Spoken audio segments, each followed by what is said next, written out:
I'm Joe Clark, and I'm here to welcome you to this new set of films, Cruising in the 20th Century. In this series, we'll be looking at passenger ship cruising from the 30s through the 40s, 50s, 60s, right up to the present day. Before we watch this film, I'm going to tell you a little bit about part one. And while I do this, you can watch some scenes of Thames barges leaving the Pool of London and going downriver to Southend to join the annual races. We start with 3 short films taken in the 30s in black and white. The first is a Baltic voyage on a small passenger cargo ship, Baltonia. Then there's a Mediterranean cruise in Mongolia, a P&O liner used for cruising in the summer months. The final film is of Atlantis, a Royal Mail liner, which by this time was used exclusively for cruising. The quality of these first 3 clips is variable due to the age of the film, although I have to say, having seen it on the widescreen television, it's a great deal better than I dared to hope. The last one was originally partially filmed in colour, which has long since faded. The digitally remastered tape is slightly distorted as a result, but the historic value makes it all worthwhile. We then revert to colour as we look at the next 3 clips. A voyage in the newly launched P&O liner Chusan to Madeira and the Canaries in the late 40s, followed by 2 cruises in Orient liners in the 50s, one in Oronsay, the other a cruise from Sydney in the Orontes, which was my last ship. In the next part, and in further films, we shall look at various liners of different companies, bringing it right up to 2006. As we go through, you'll see changes not only in the ships, but in the fashions of the days, the cars that they used and the towns and cities that they visited. Let's start now with Baltonia.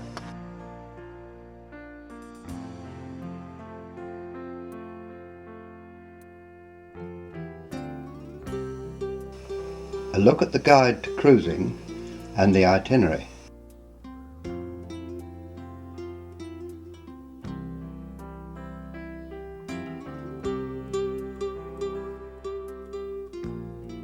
It's a misty morning as we leave the Pool of London and pass under Tower Bridge. As we go downriver, we pass several old sailing boats, including Cutty Sark, and note the Thames barge.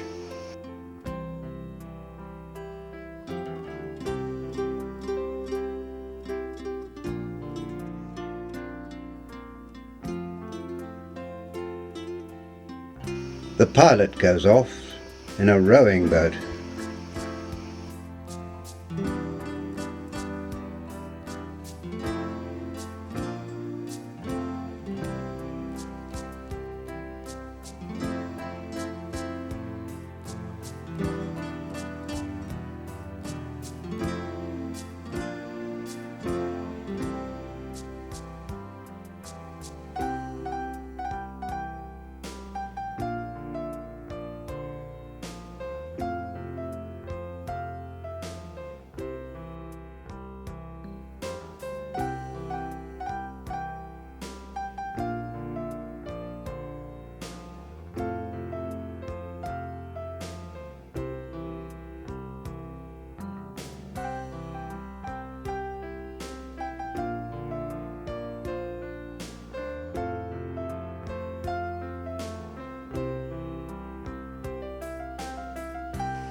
Passengers are playing quoit tennis.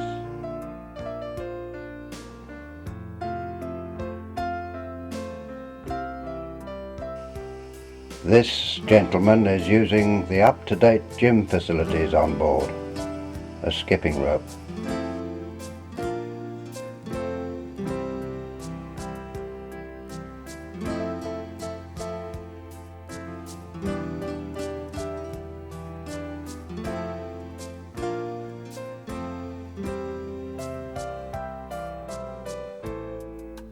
pass a North Sea trawler.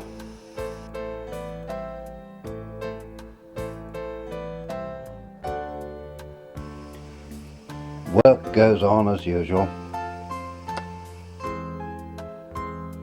The ship makes its way towards the Kiel Canal.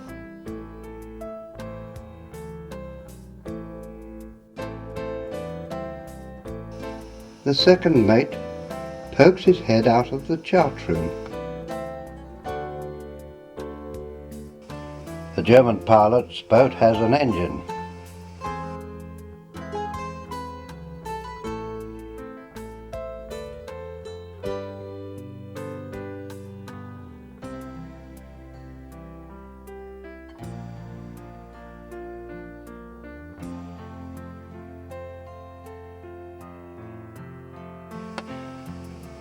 Whilst they keep a lookout on the bridge, the passengers promenade.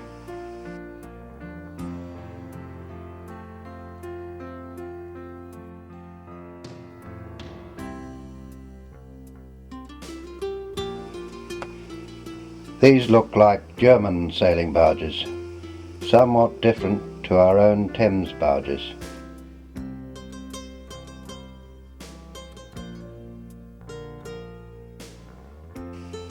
Ships gather to transit the canal.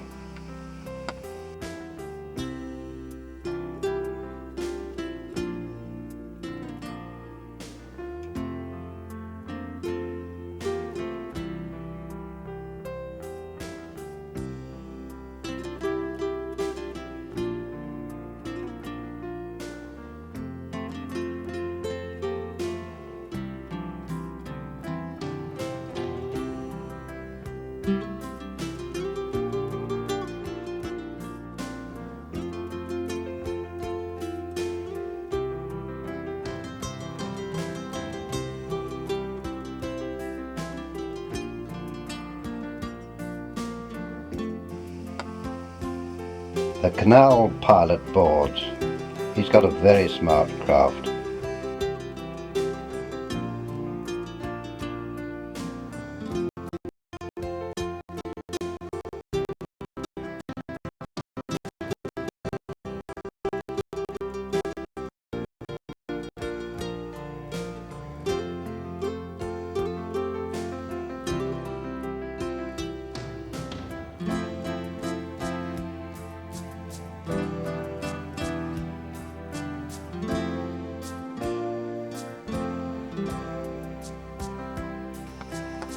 We start our transit of the canal.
You'll note the different types of bridges as we go through.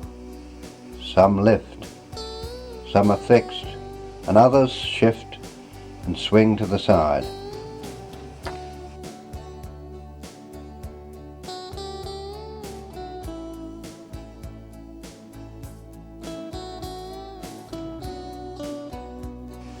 Passengers are resting on deck.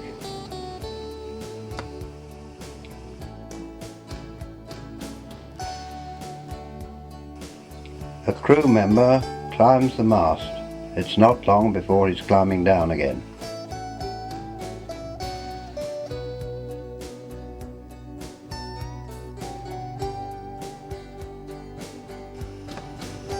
The ship is dressed overall for the Lithuanian National Day.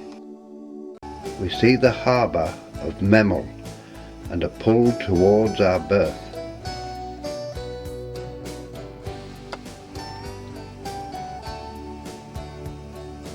Because of the National Day, we have a VIP guest, the Mayor, and he boards as the band plays.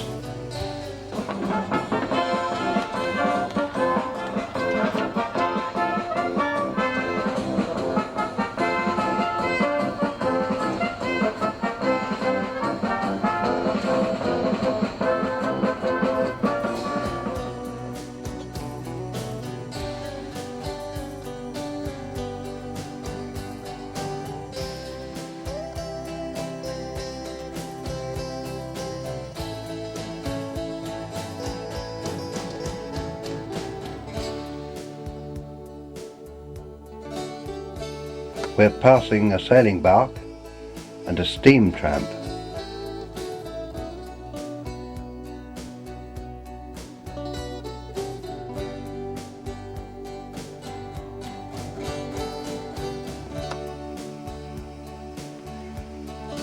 The Estonian pilot boards.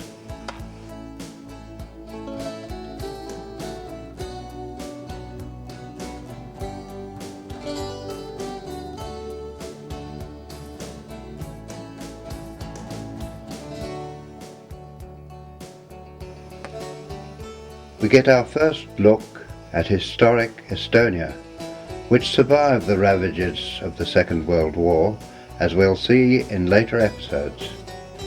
Note the old cars lined up on the wharf. Crew members work the winches as cargo is loaded aboard. It's all part of the ship's business.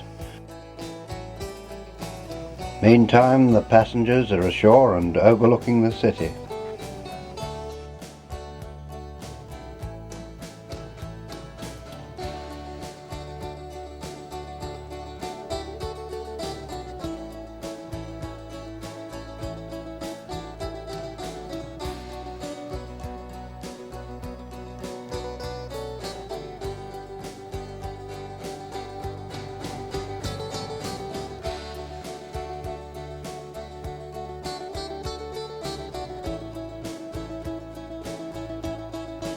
There are several ships in this sequence, all old as you'll see. The only one that I can identify is the Brandenberg.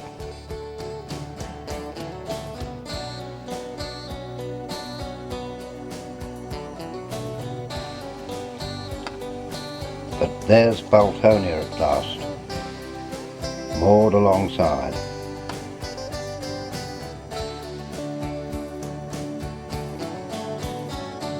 Our cruise comes to an end as the Thames pilot boards at Gravesend.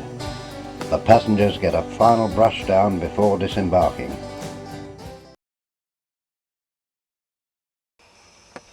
Our next cruise will be on Mongolia.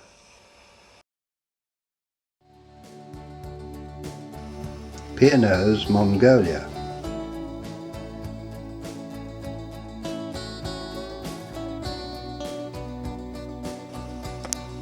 The pilot goes off.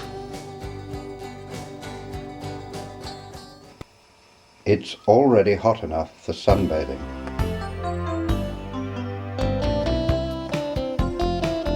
Passengers settle on deck and enjoy the rudimentary pool. Do look at the fashions of the day.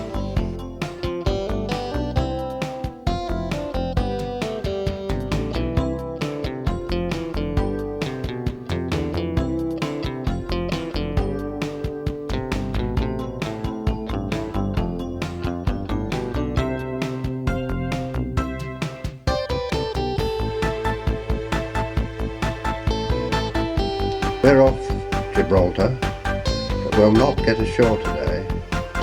The agent's launch passes as we look around the harbour.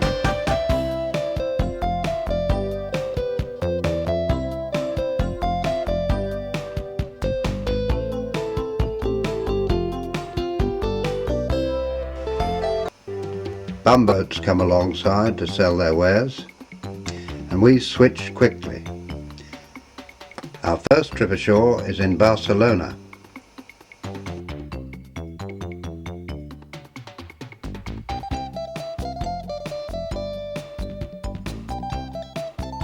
The first ship here is possibly the Dresden of 14,690 tons. It's hard to say. The second one is Orontes of 19,900 tons.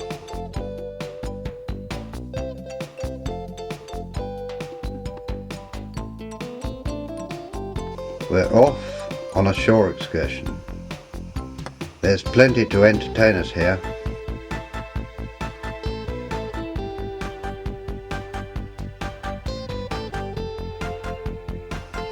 Gaudi's famous Sagrada Familia, still under construction.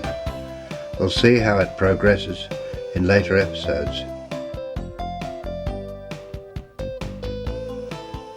Orontes still tied up but ready to sail.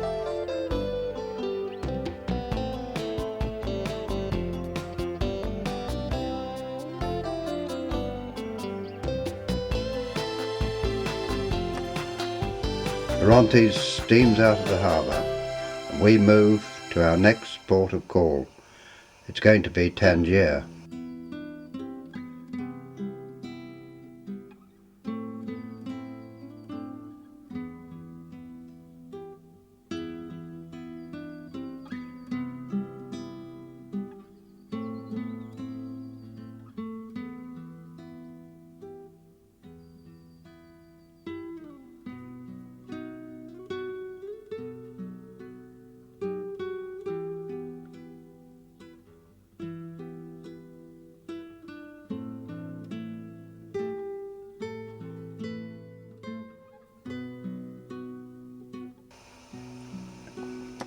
Passengers are loaded into lifeboats which go ashore 3 abreast with the motorboat in the centre.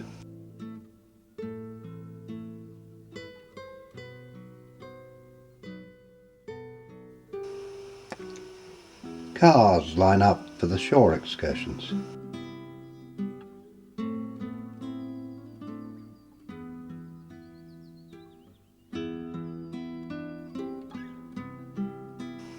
Souk.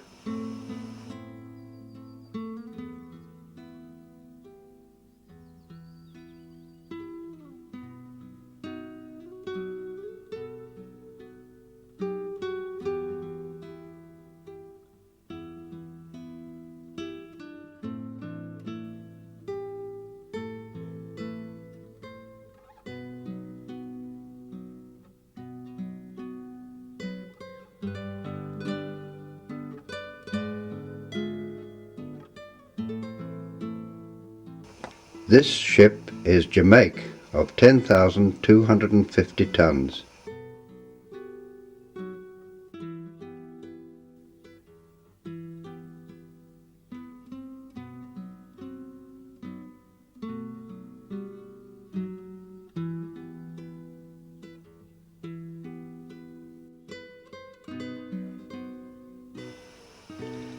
Passengers relaxing on deck.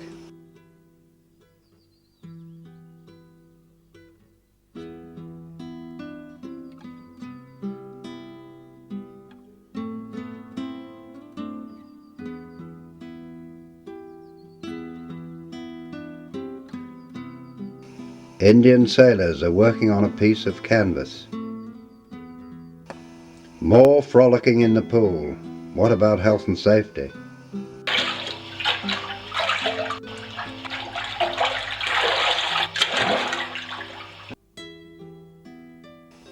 This young lady fancies herself. The upper decks are full of sun worshippers as we steam towards home.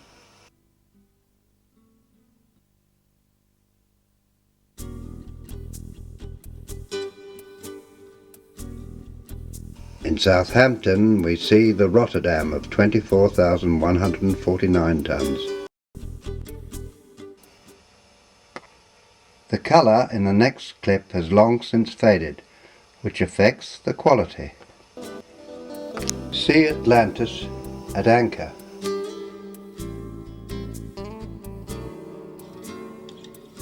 Passengers are relaxing on deck, all very smartly dressed.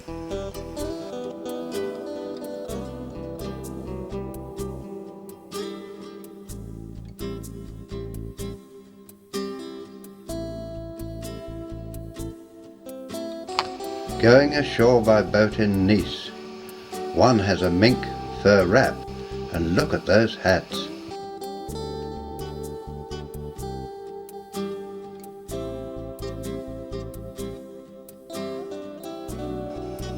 It's time for sightseeing.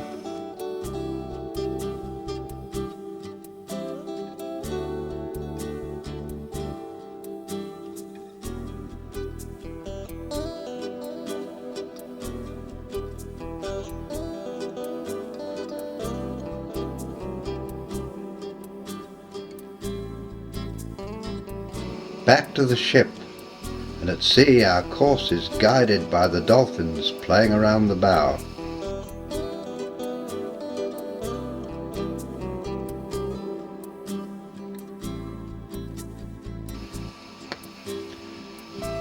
Our next port is Lisbon, and we visit the city centre.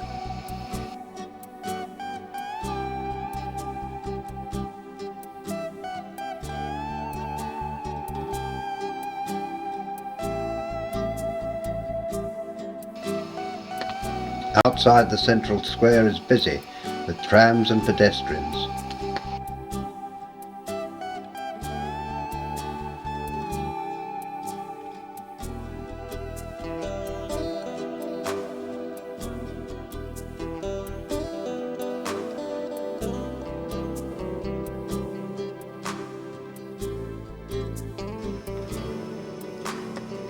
Our tour takes us to the gardens at Estoril.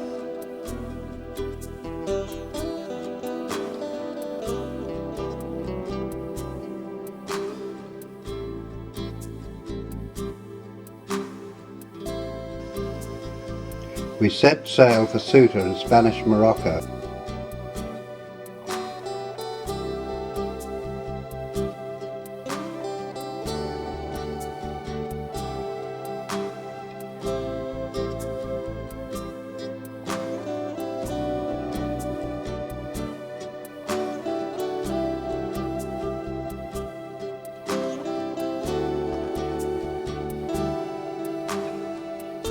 A platoon of Spanish soldiers passes by. Go. We're back in Southampton and it's time to go ashore.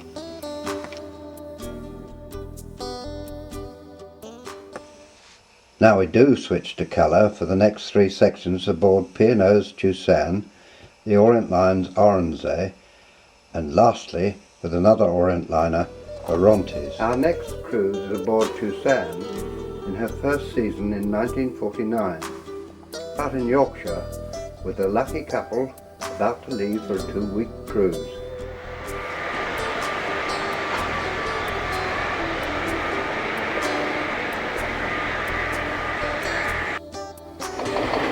Hours later they get their first glimpse of Chusan in Southampton, and once on board have a chance to look at other ships in the port and have a stroll around the boat deck. As the ship moves down Southampton water, it passes a number of flying boats moored and waiting for their passengers.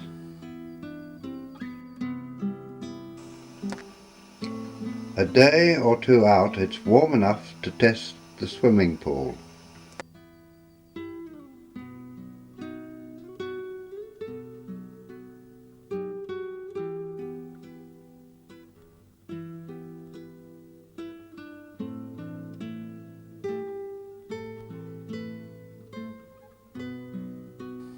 The first port is from Kiel in Madeira. The ship is moored outside the harbour and the bumboats come out to sell their wares whilst others dive for coins.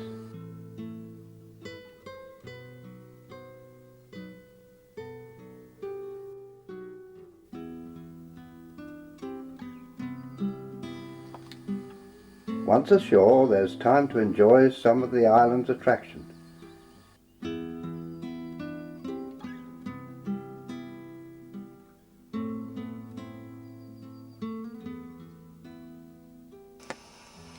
A Portuguese version of Come Dancing.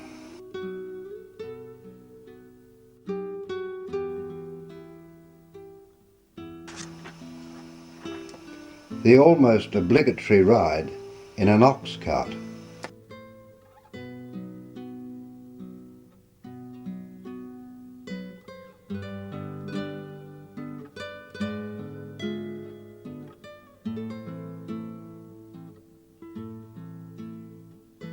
And last but not least, a stop off at the wine lodge.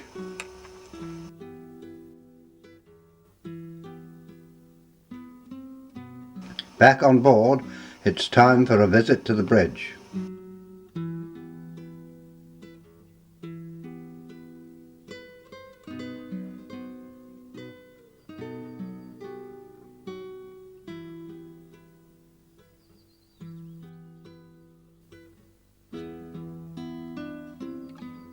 Gentlemen playing quoits on the boat deck. They're very smartly attired in their blazers. We arrive at our next port, Santa Cruz in Tenerife.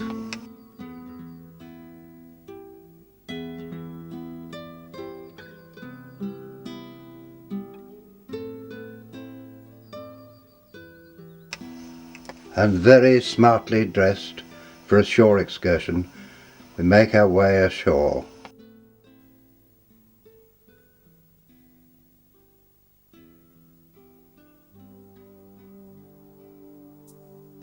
Hold on to your hats, it's windy up here. We can look down on the harbour.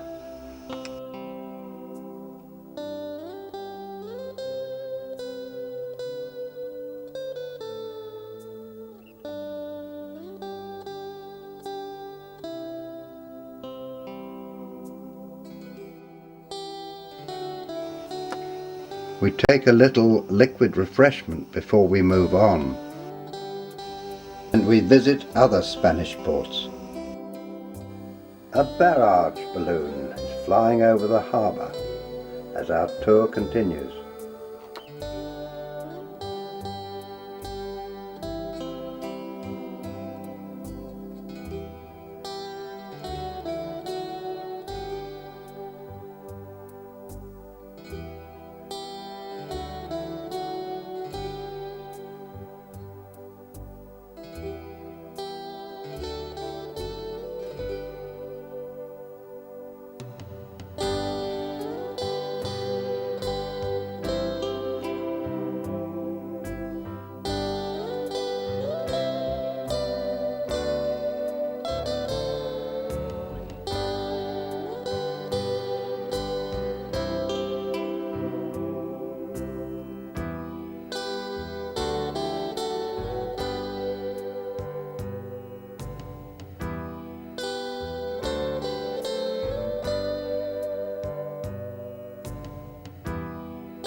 Back at sea we pass Gibraltar on our way towards Lisbon.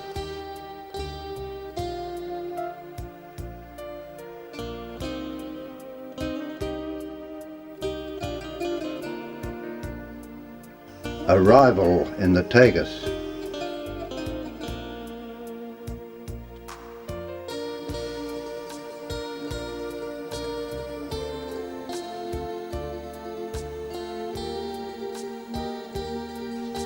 The old sailing barges still ply their trade.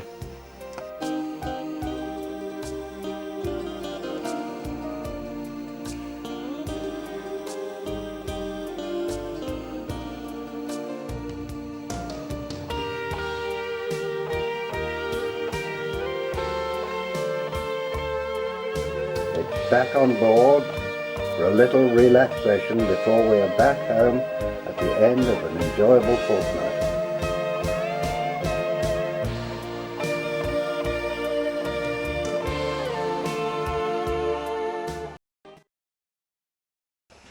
We joined the Orient liner Oronsay in 1959 for a Mediterranean cruise.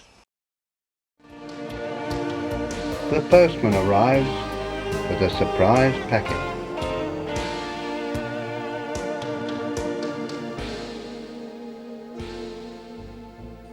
This young family have clubbed together to buy Mum and Dad a first-class ticket on Oronsay to celebrate their 25th wedding anniversary.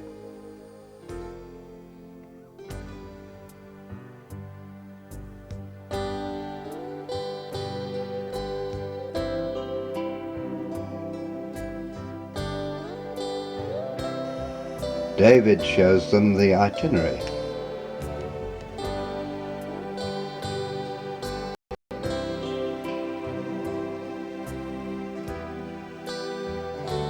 The big day arrives and they take a taxi to St Pancras, where they'll board the boat train.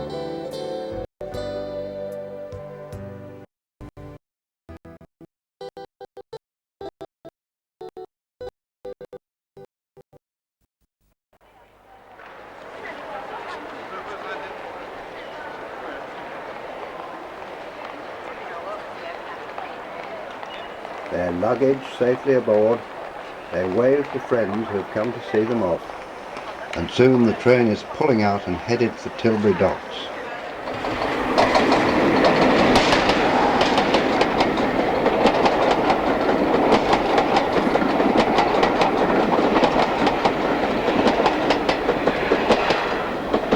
They see Oronsay as the train passes over the swing bridge at the lock entrance.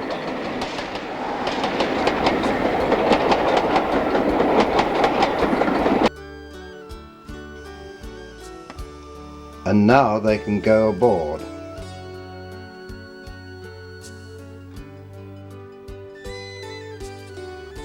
It's been a long day and it's time to have a swift gin and tonic before the ship sails.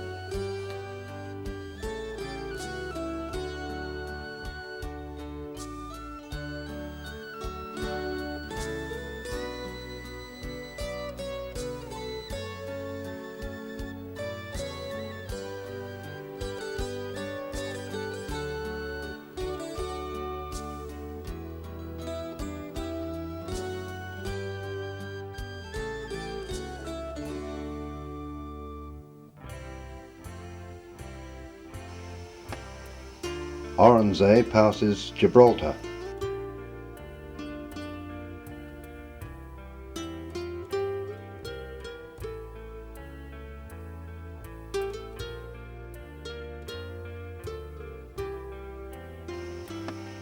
Passengers wait their turn for the deck quoits.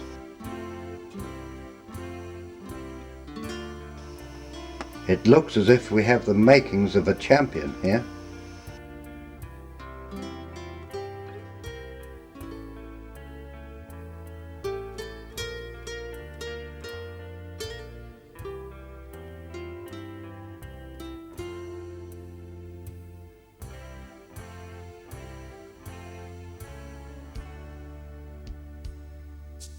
Malta is the first port of call.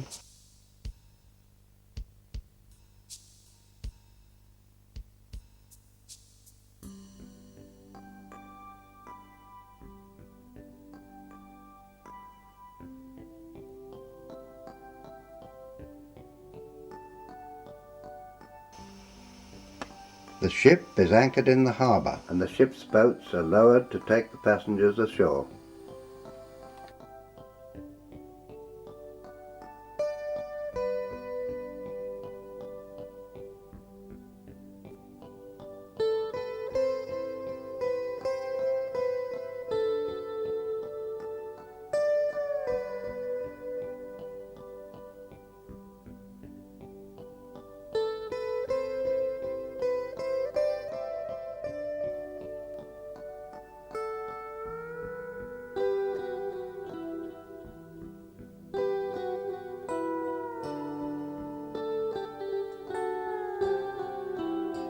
The coxswain looks very smart in his tropical whites.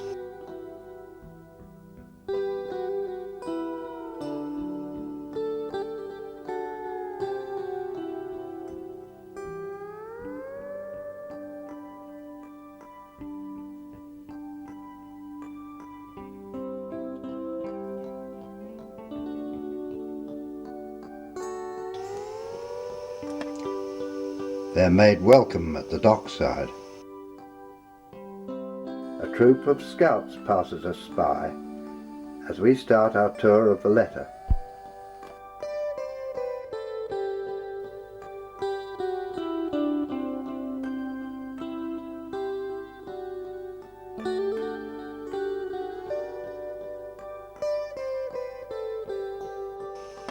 A break for lunch.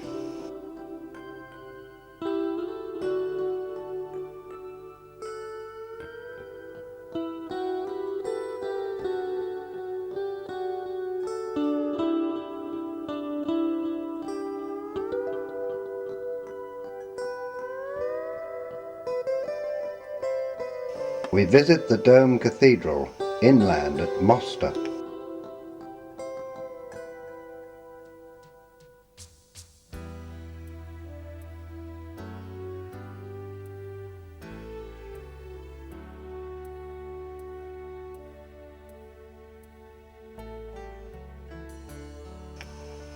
And then it's back to the ship.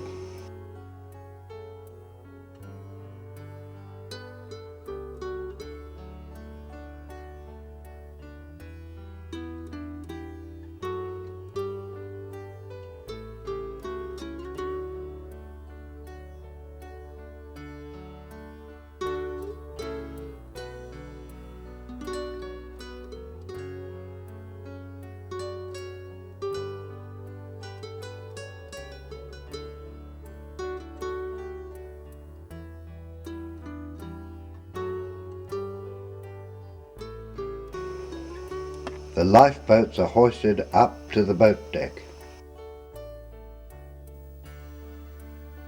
And life on board continues as before, passengers enjoying the sun deck.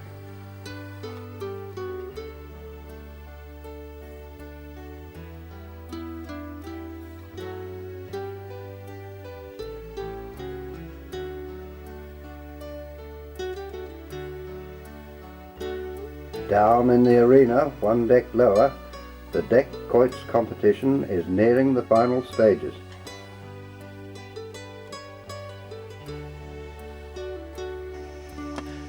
The sun rises over Rhodes.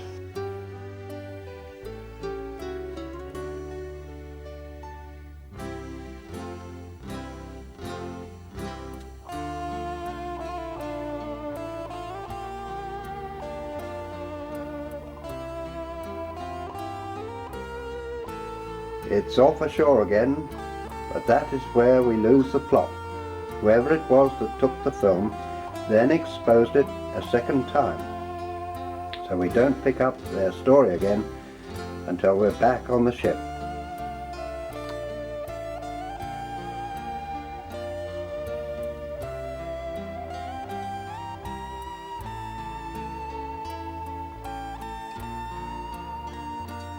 Today's the day for the aquatic sports. Just let's watch the various races and games.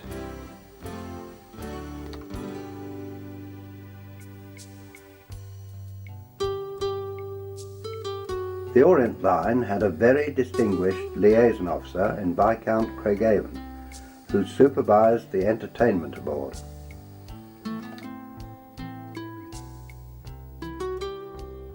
Some passengers watch from the sun deck, whilst others are seated in the veranda bar. I know where I would be.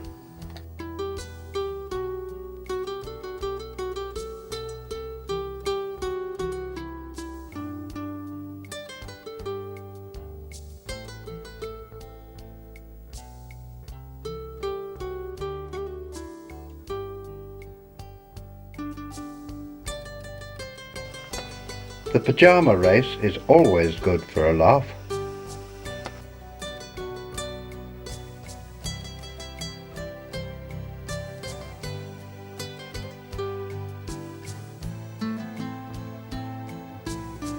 The next port of call is at Palermo, and passengers go for a tour of Sicily with a handsome and very smart driver.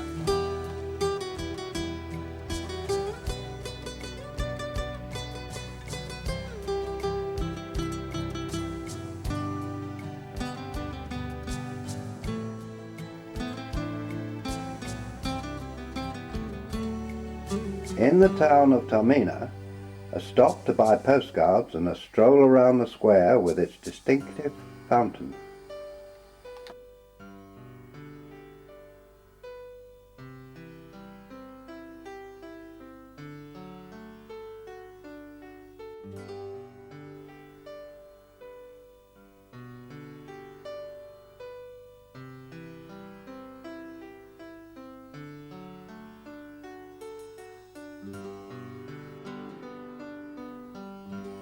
And then a rather hair-raising drive around the coast with several hairpin bends.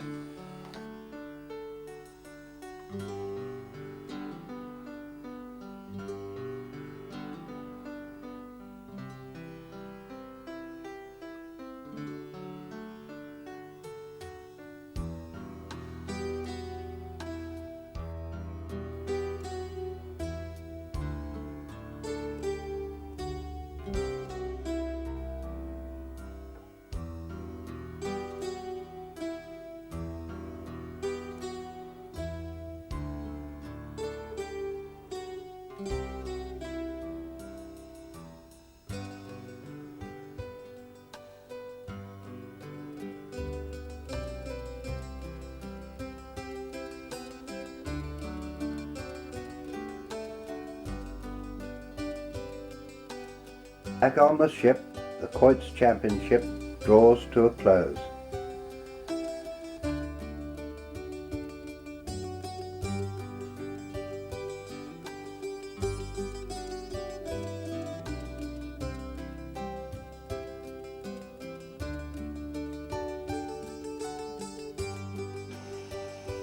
A visit to the bridge is always a welcome experience.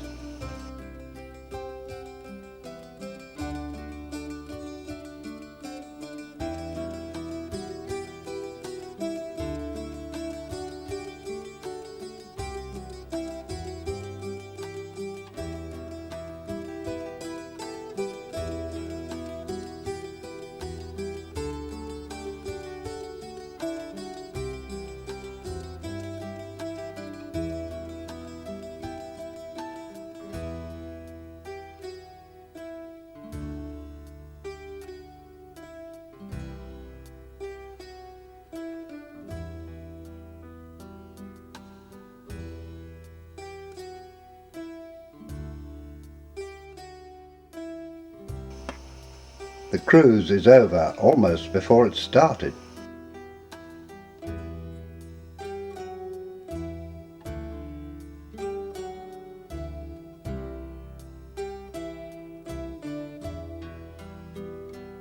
The ship moves towards her berth, pulled by a red funnel and an Alexander tug. There's always a wait before final disembarkation.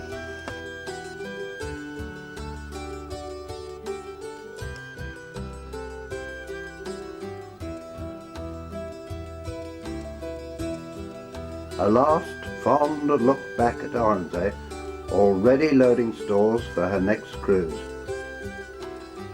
And then it's into the customs shed, where every passenger has to make a verbal declaration of foreign purchases. The boat train is in the siding, awaiting us, and we're soon off and on our way home. Now we move to Australia and the South Pacific for a cruise in Orontes.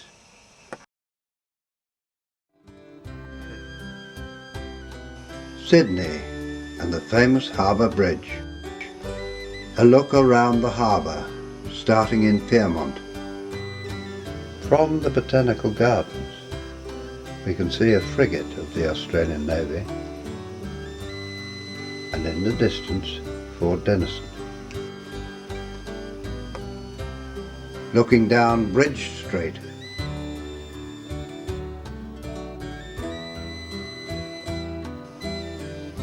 Martin Place with the GPO and the Cenotaph.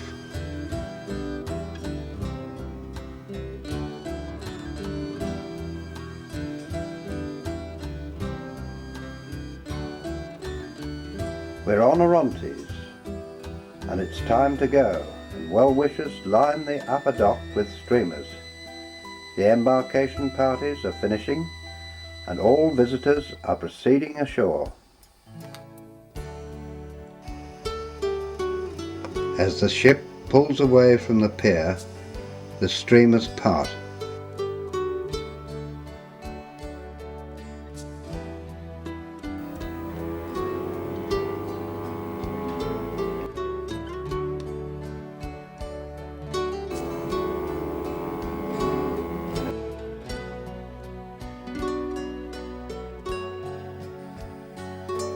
We now turn slowly to move out into the harbour.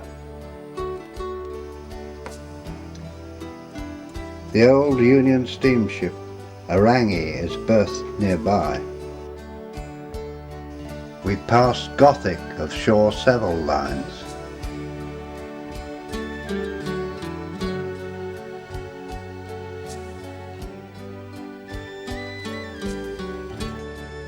And now the ship is moving towards the harbour bridge on our way out to sea. Trains pass overhead, one making its way from Nelson's Point to Wynyard, the other heading up towards the leafy suburbs of the North Shore.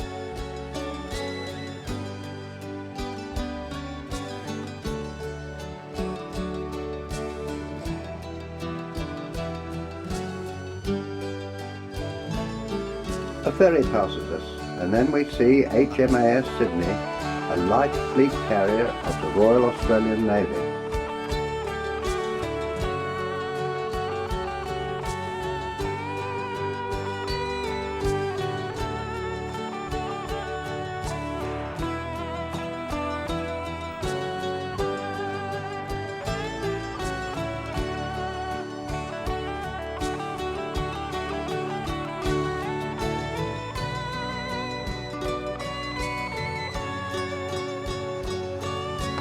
Orontes is on her way through the Tasman Sea towards Auckland.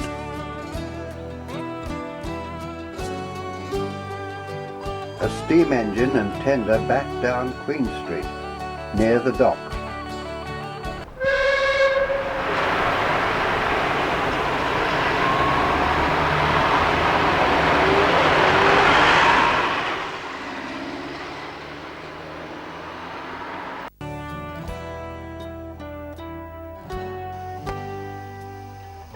A visit to the city park is a must.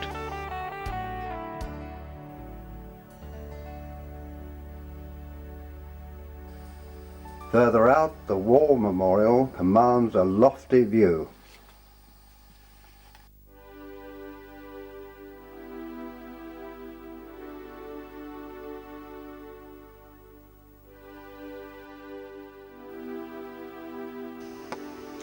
The Government Building.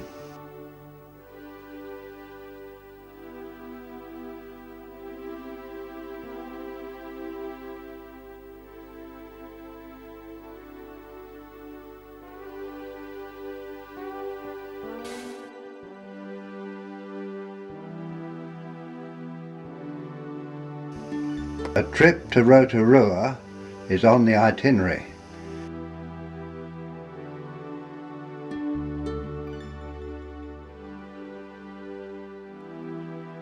Just look at the boiling mud around this Maori village.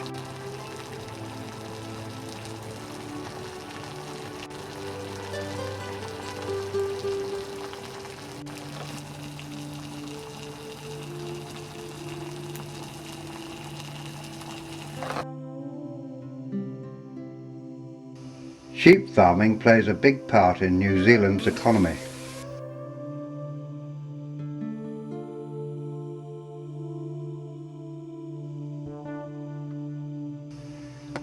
Back at sea, the ship crosses to Wellington.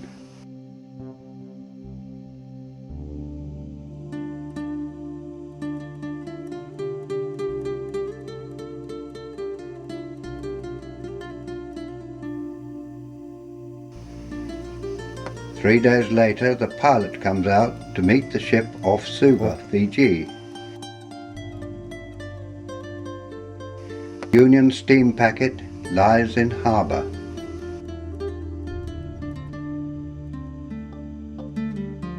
shore, the Fijian police band plays to welcome us. The smell of copra wafts up to the ship.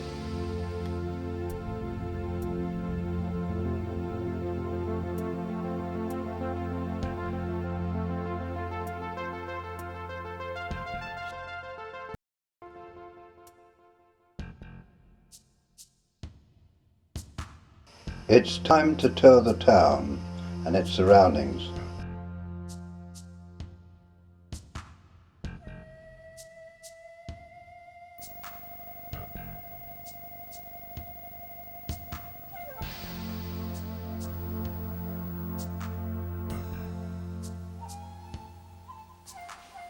The traffic cop shelters from the blazing heat, as does the lady with her umbrella.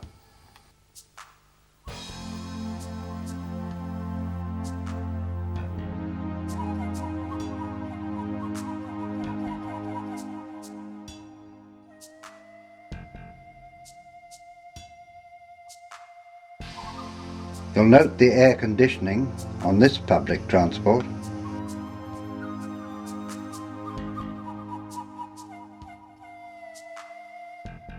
Fijian dancers strut their own version of a Polynesian dance.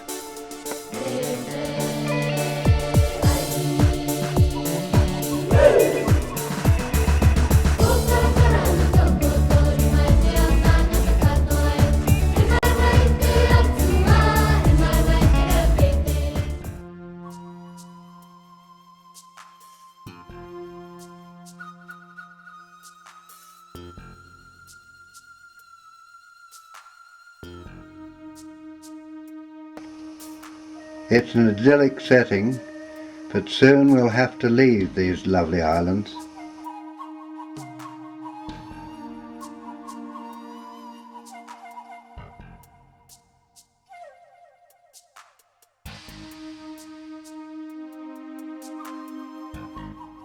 The ship steams slowly away from the wharf and makes its way past the Union steam packet as it heads for Papua New Guinea.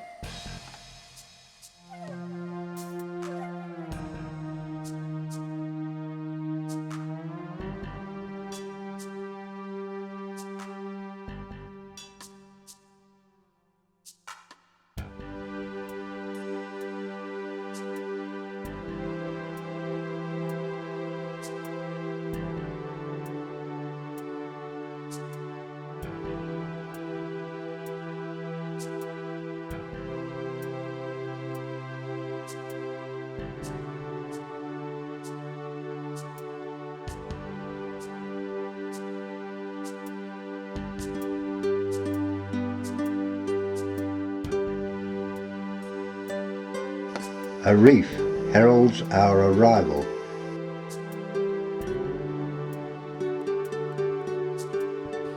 This time the ship anchors offshore and the passengers use the lifeboats to tender them ashore. They pass numerous locals, diving for coins and selling their wares.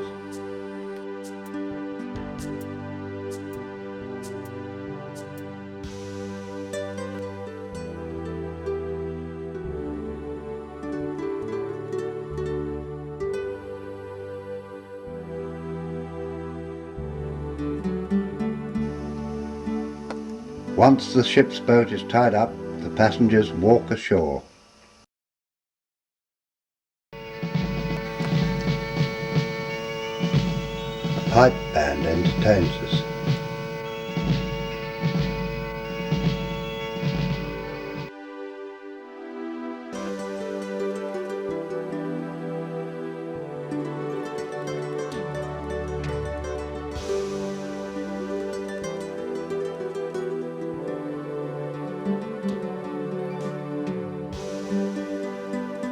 It's back out to sea again, and this time headed for home.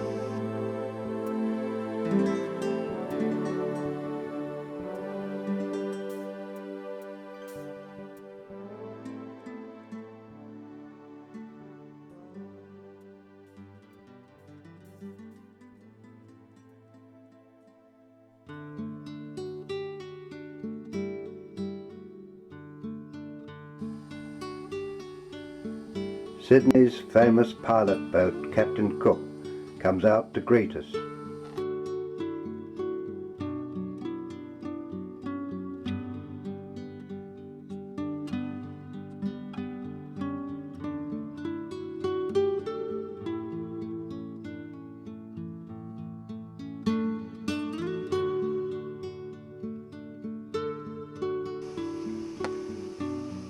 They still use a rowing boat for transfers.